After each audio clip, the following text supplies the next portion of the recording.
Assalamualaikum warahmatullahi wabarakatuh. Selamat malam untuk teman-teman sekalian. Kita lanjutkan untuk kuliah kita di Nature yang 30 ya.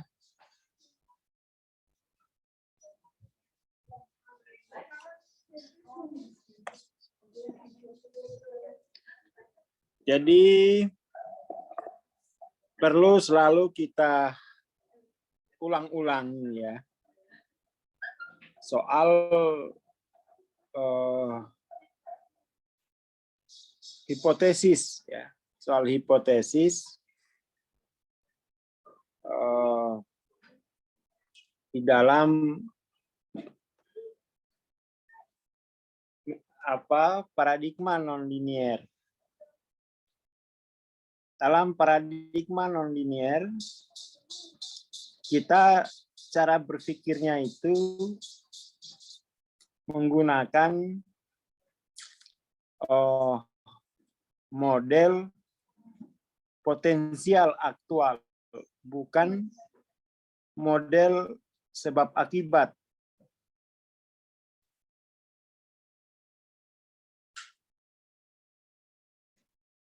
Saya ulangi lagi bahwa nonlinier itu tidak menggunakan cara berpikir dualistic thinking sebab akibat, tetapi menggunakan model potensial aktual. Ya. Kalau model dualistic thinking itu adalah model untuk mempelajari ya efek-efek dunia materi.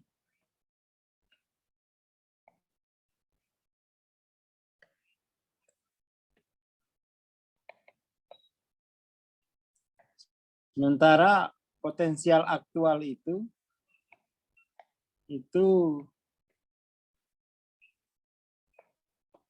model yang kita gunakan untuk memahami pengaruh kesadaran diri terhadap perilaku. Pengaruh kesadaran diri terhadap perilaku. Di sini prinsipnya bahwa kesadaran diri itu adalah kemampuan untuk mengidentifikasi ya, mengidentifikasi diri sebagai ego atau S kecil, self dengan S kecil, atau sebagai S besar. Jadi kesadaran diri itu dimulai dari hal sederhana ya. Hal sederhana yang sifatnya kemampuan identifikasi ya. Identifikasi. Jadi kalau teman-teman ingin meningkatkan kesadaran diri, sebaiknya latihan bertanya identifikatif ya. Bertanya dengan mode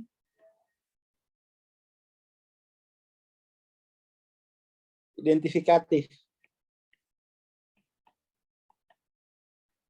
Tidak bertanya dengan mode investigatif.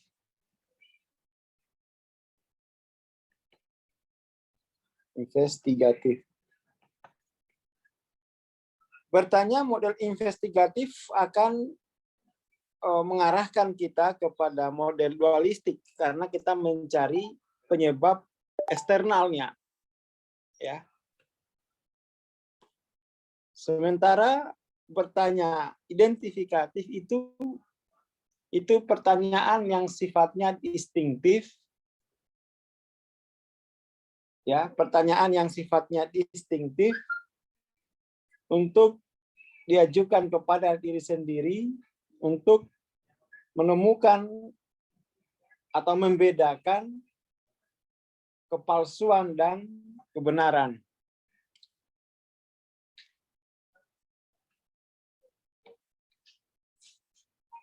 Jadi pertanyaannya pertanyaan yang sifatnya identifikatif. Kalau kita gagal memahami pertanyaan identifikatif ini, maka kita tidak akan mampu melakukan identifikasi diri, artinya kemampuan awareness, ya, atau self awareness-nya berarti belum hidup. Belum hidup.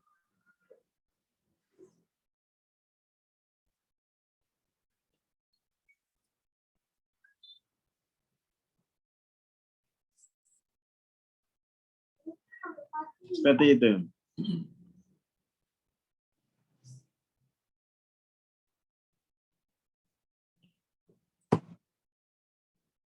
Oke ya. Dengan mengajukan pertanyaan identifikatif, kita akan mengerti nature apa atau nature of consciousness apa yang sedang mengarahkan, ya, perilaku kita. Jadi dengan mampu melakukan identifikasi, artinya self awareness-nya hidup, kita akan jadi mengerti, ya, nature of consciousness apa yang mendorong perilaku kita.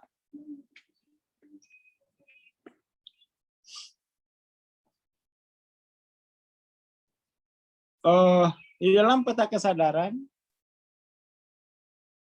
kita bisa membedakan bahwa semua yang di bawah 200, semua nature di bawah 200 itu sifatnya itu ego. Sifatnya ego dan itu linier. Sementara di atas 200 itu sudah mulai non-linier.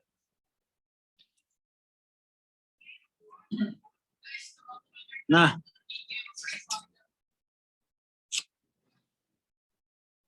sekarang kita akan lihat bagaimana nature 30 ini mendorong perilaku diri kita. Atau bagaimana nature 30 ini mengarahkan atau mengontrol perilaku diri kita. Prinsipnya nature 30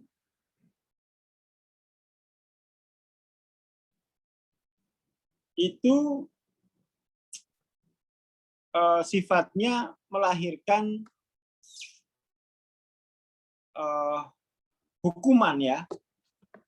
Nature 30 itu mendorong perilaku kita untuk terus-menerus menghukum diri sendiri.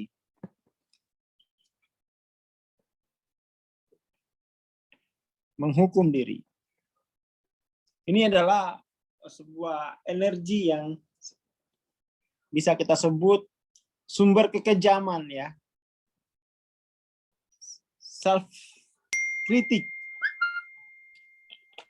Jadi kalau teman-teman melihat mungkin diri sendiri yang begitu kuat mengkritik diri, menghukum diri, maka bisa dipastikan itu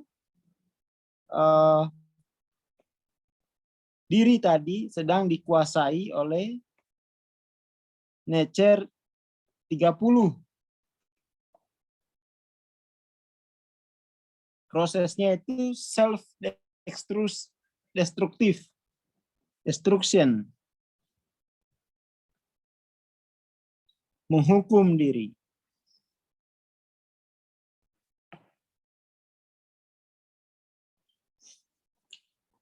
Jadi kalau potensi 30 ini terus-menerus aktual, ya, maka kita akan melihat beberapa perilaku yang sangat khas dalam pengamatan saya. Itu biasanya bisnis selalu rugi. Ya, bisnis selalu rugi. Kemudian kalau sakit itu susah sembuhnya. Sakit susah sembuh, apalagi semua bentuk kehancuran, penderitaan atau kerusakan itu adalah bentuk dari aktualnya potensi di nature 30 ini.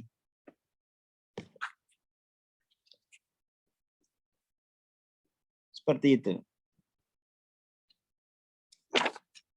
Jika diri kita didominasi oleh nature 30 ini,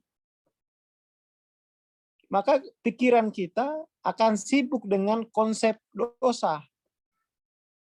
Diri tidak layak, ya, penuh dosa.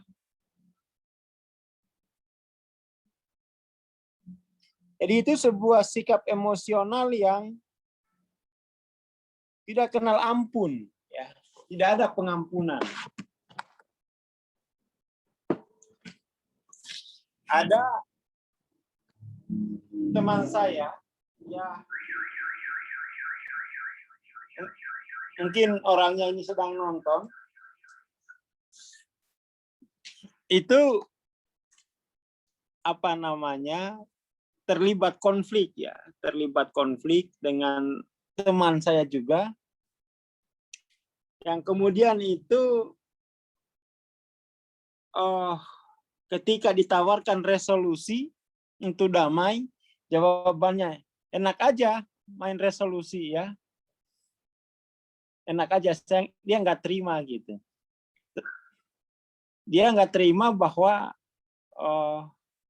sebuah kesalahan itu, sebuah konflik itu diselesaikan lewat resolusi damai. Meskipun teman saya tadi konfliknya itu dengan anak kecil.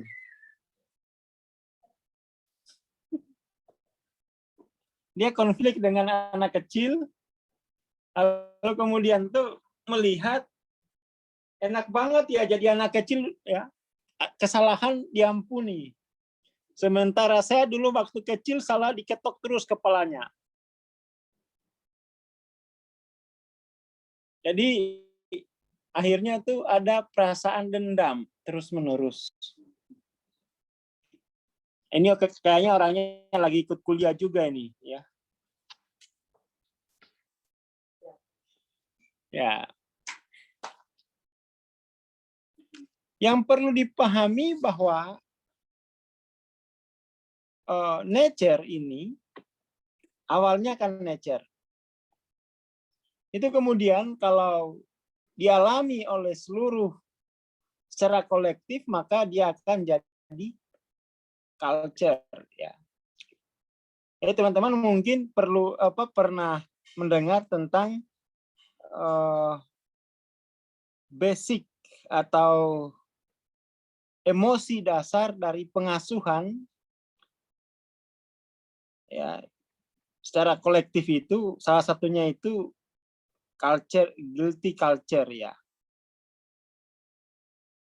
Jadi pengasuhan yang berbasis hukuman itu awalnya kan dipengaruhi oleh nature 30 ini, lalu kemudian melihat ada keuntungan, ya. Ada keuntungan, memanfaatkan nature ini untuk mengatur perilaku orang lain. Jadi nature 30 ini kemudian dieksploitasi oleh pengasuh, lalu kemudian memanfaatkannya untuk memaksa dan mengendalikan orang lain.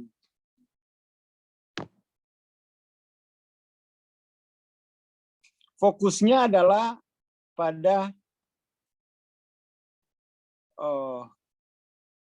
hukuman dan pengadilan ya. Pengadilan, baik di dunia maupun di akhirat. Semacam itu. Ya ini modelnya ya. Jadi pengaruh awalnya nature, lalu kemudian itu menjadi culture. Jadi misalnya ada ibu yang memarahi anaknya, dianggap, loh ini normal, biar dia pintar.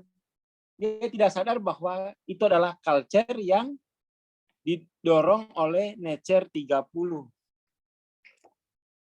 Di masyarakat tentu kita sering melihat ya orang tua itu merasa berhak gitu menghukum anak-anak, merasa fine-fine saja itu ngata-ngatain anak-anak karena nature itu sudah menjadi culture-nya dia. Ini kalau nggak disadari ya itu dianggap normal. Ya.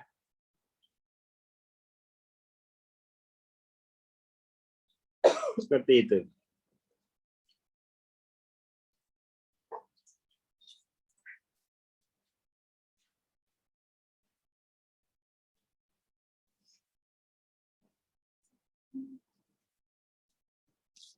Kita lanjut lagi ya. Jadi kebudayaan yang menunjukkan penyimpangan itu mendera diri sendiri, menghukum diri sendiri, seringkali terwujud sebagai endemik atau mungkin pandemik ya, kekejaman. Nature 30 ini memicu kebencian ya. Jadi nature 30 ini memicu kebencian. Jadi kalau teman-teman merasakan emosi kebencian mungkin sama mantan, mungkin sama proses bisnis, mungkin sama Pak Prabowo, sama Pak Jokowi, itu pasti dirinya dikuasai oleh nature 30.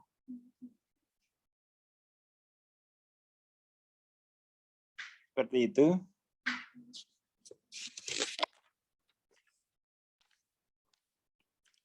Secara klinis, nature 30 ini merupakan level rasa bersalah yang serius dan mendefinisikan diri sendiri sebagai orang yang tidak baik, mendefinisikan diri sebagai orang yang jahat, dan secara spiritual Tuhan itu adalah Tuhan yang gemar menghukum dan pendendam. Di masyarakat sering kita mendengar kalau misalnya merasa dicurangi, lemah, lalu kemudian tuh ya nggak apa-apa, biar Tuhan saja yang balas. Itu masih pengaruh nature 30 ya. Saya mau orangnya sabar, biar Allah aja yang balas. Itu nature 30 ya.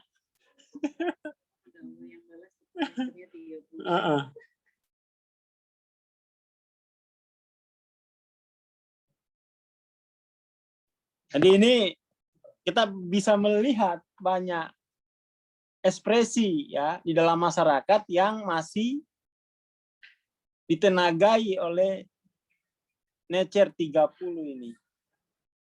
Yang paling sering saya temukan tuh di kantor ada satu orang tuh ya. Ada satu orang, pokoknya kalau ada apa-apa biar Allah yang balas. Karena nggak mampu membalas, maka awas ya. Nah, biar Allah nanti yang balas. Ingat, doa saya selalu makbul, nanti kamu celaka. Ya. Doa anak yatim selalu makbul, ya. Doa anak perantau selalu makbul. Jadi kemudian itu kebencian yang berbungkus kesolehan. Ya, kebencian yang dibungkus dengan pakaian kesolehan atau soleha. Iya, nature itu bisa jadi culture. Artinya nature itu bisa dialami secara kolektif.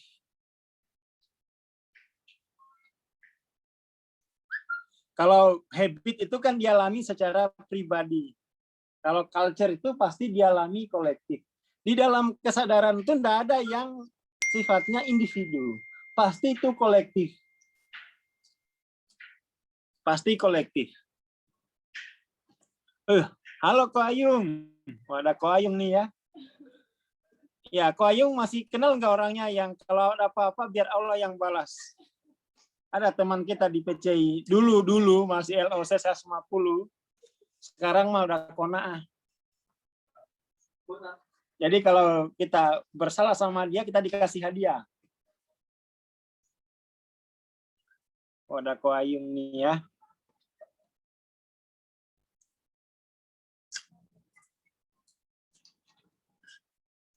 Yang paling sering saya lihat itu, nature 30 ini itu selalu mengambil bentuk penebusan ya. Penebusan dosa. Jadi penebusan dosa. Jadi kalau bisnisnya bangkrut karena salah keputusan, selalu dia simpulkan, oh ini karena dosa-dosa saya di masa lalu. Itu masih pengaruh nature 30 ya.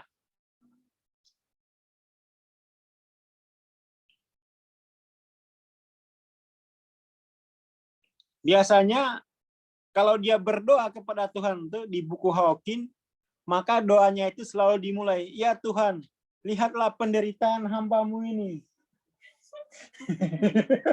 Itu biasanya kalimat pembuka untuk doa yang diwarnai nature 30. Ya Allah, lihatlah penderitaan hamba-Mu ini. Umur sudah hampir 40 masih jomblo ya Allah. Yaitu doa-doa yang didahului oleh penderitaan ya.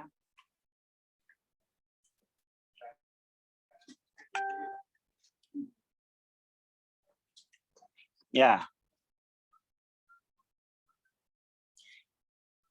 Dan nature 30 ini itu kemudian tuh mendorong kita untuk membenci kesalahan, menyangkal kerentanan manusia, menyangkal kekurangan manusia itu.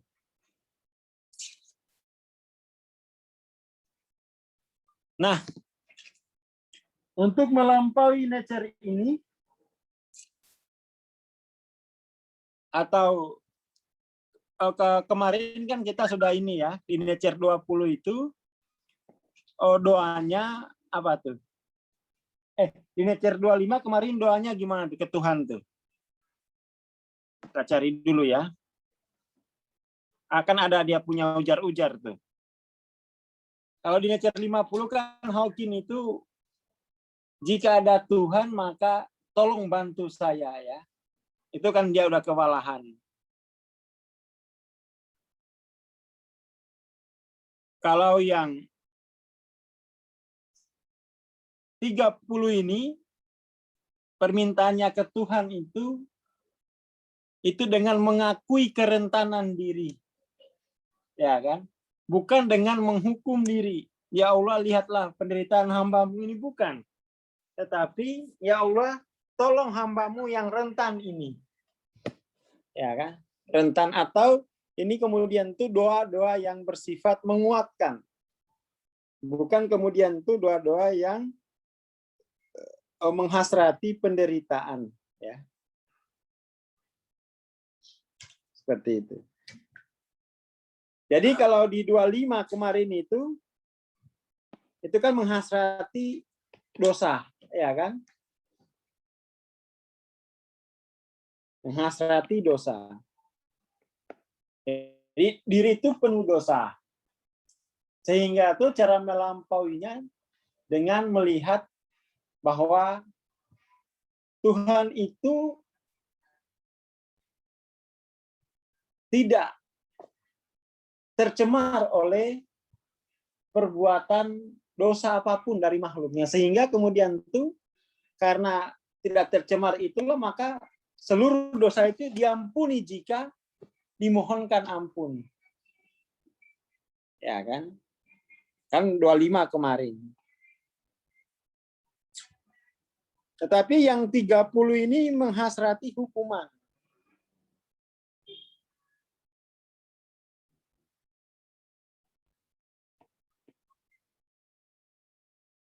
Maka kemudian itu melihat Tuhan itu, melihat kesalahan itu bukan sebagai bentuk hukuman, tetapi kesalahan itu sebagai proses perjalanan dari kegelapan menuju cahaya. Jadi salah itu enggak apa-apa, itu adalah proses belajar ya. Kesalahan sebagai titik awal menuju cahaya. Jadi kalau salah itu enggak apa-apa itu ya. Asalkan disadari bahwa ini adalah kesalahan itu sebagai titik awal menuju kebenaran. Seperti itu.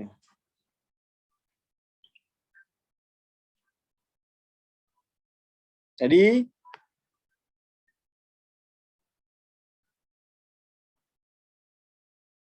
kurang lebih seperti itu cara melampaui nature 30 ini. Yang sulit itu melampaui culture 30 ya. Kalau nature itu dilampaui dengan ilmu, sementara kalau culture ini harus dilampaui dengan tobat.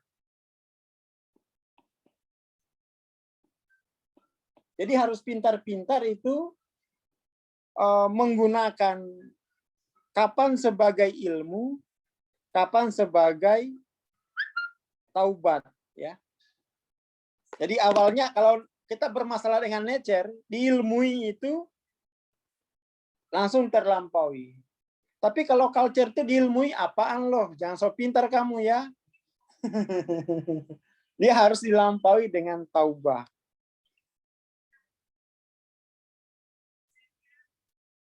Seperti itu.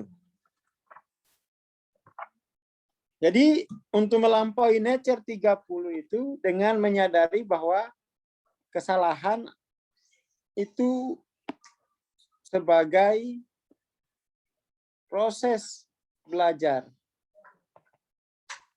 Ya. Dengan menerima kesalahan sebagai proses belajar, maka kita akan melampaui nature 30.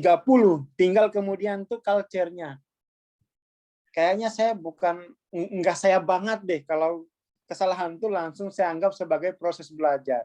Wah, itu culture itu ya. Rasanya itu masih enggak marem ya, enggak mantap. Kalau enggak saya hukum dulu. Paling enggak saya hina dulu lah wajahnya itu. Ya, kira-kira begitu ya untuk pengaruh nature 30 ini pada perilaku diri kita. Alhamdulillah ya, nggak ada pertanyaan. Alhamdulillah nggak ada pertanyaan.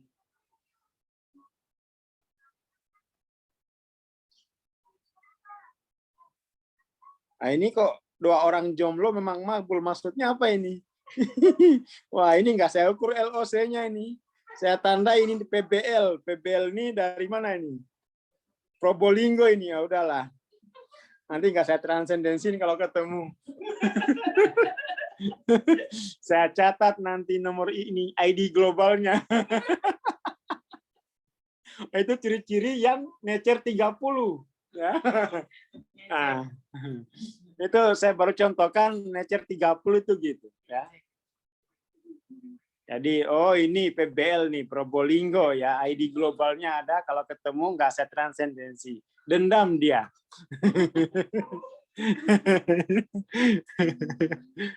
Aduh.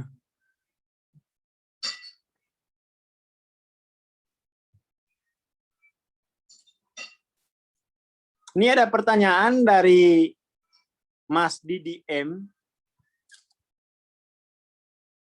Atraksinya itu ini ya, dia bertanya berdasarkan buku Transcending Level of Consciousness. Nah, ini saya harus promosi ini ya. Nanti teman-teman yang belum punya bukunya silakan beli bukunya sama Mas Camin. Lagi banyak hadiahnya itu kayaknya. Jadi atraksi memproyeksikan tanggung jawab. Jadi maksudnya itu hukuman itu sebagai bentuk pertanggungjawaban. Ya. Dianggap hukuman itu sebagai bentuk tanggung jawab. Itu atraksinya. Sementara aversi memilih menjadi penulis, maksudnya itu kita mencatat kesalahan, lalu kemudian tuh mencari tahu kebenarannya. Gitu ya, Mas Didi M ya. Halo, Mas Didi. Maksudnya memilih menjadi penulis itu, kita mencatat kesalahan itu, lalu kemudian tuh berusaha mencari kebenarannya. Ya, sip ya, sip. Ada lagi mungkin?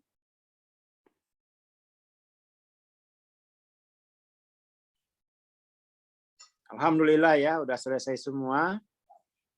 Ini kalau udah selesai begini, keren ini. Hampir 200 ya pesertanya ini.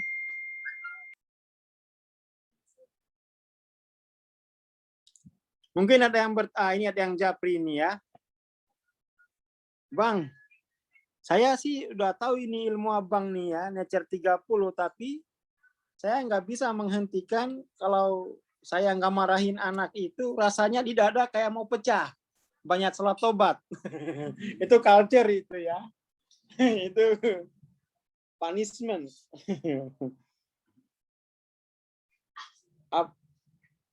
Ada korelasi, bukan watak ya, perilaku ya. Jadi ya ada korelasi antara nature ini kan yang mendorong perilaku.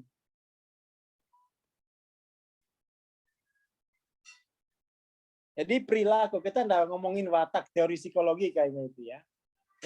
Watak itu kan kebiasaan yang terus dalam jangka panjang ya. Toh? Kalau yang harian itu kan namanya itu suasana. Suasana itu kemudian tuh kalau misalnya dalam Joe Dispenza itu, kalau yang harian itu namanya mood, suasana. Kalau yang mingguan itu atau bulanan namanya temperamen. Kalau watak itu sudah tahunan tuh.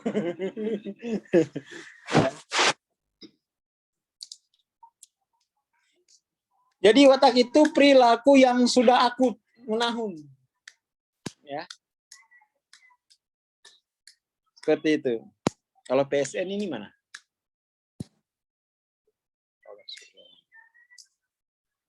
Oke.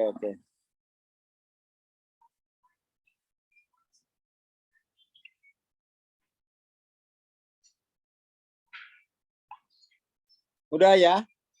Udah hampir jam 8.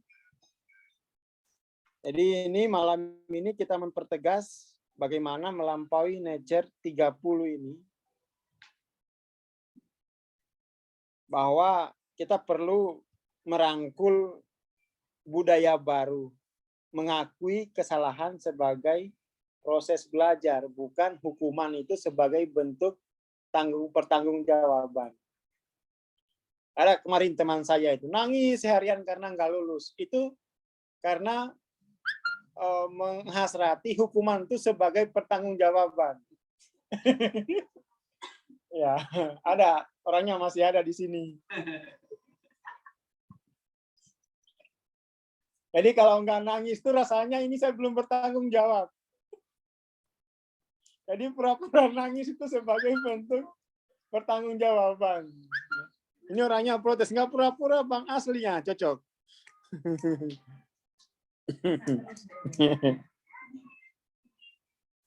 Jadi kadang-kadang itu ada orang itu menangis itu sebagai bentuk pertanggungjawaban.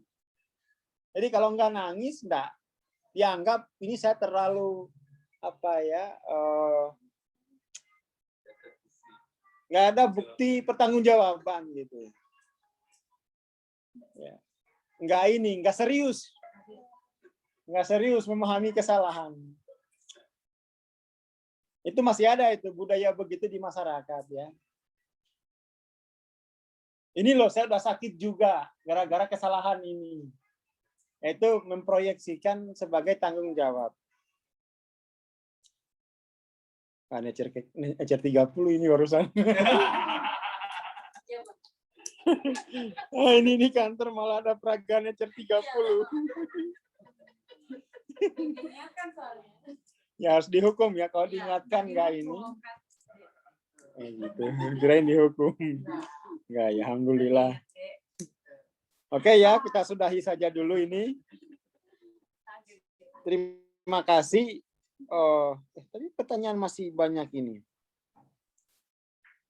Ya, bukti nyesel. Nangis itu menghasrati hukuman ya. Bukti nyesal, nangisin di ingusnya sampai meler-meler. Bahwa dia benar-benar menyesal. Banyak yang begitu drama banget. Itu ya. Ya, saling menyalahkan diri sendiri. Ya, nanti bakalan kena karmanya sendiri.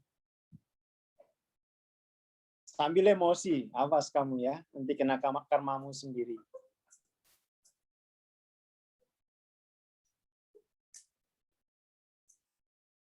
Kebanyakan nonton siksa kubur. Indosiar ya, kebanyakan nonton siksa kubur. Seperti itu.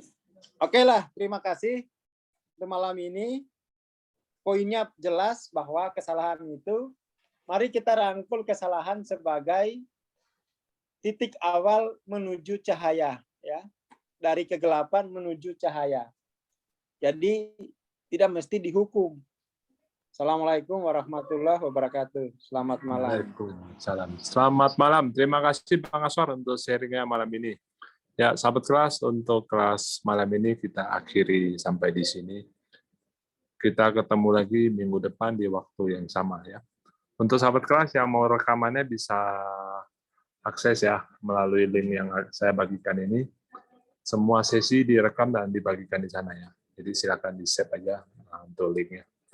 Oke, kita ketemu lagi minggu depan di waktu yang sama. Terima kasih semuanya. Selamat malam.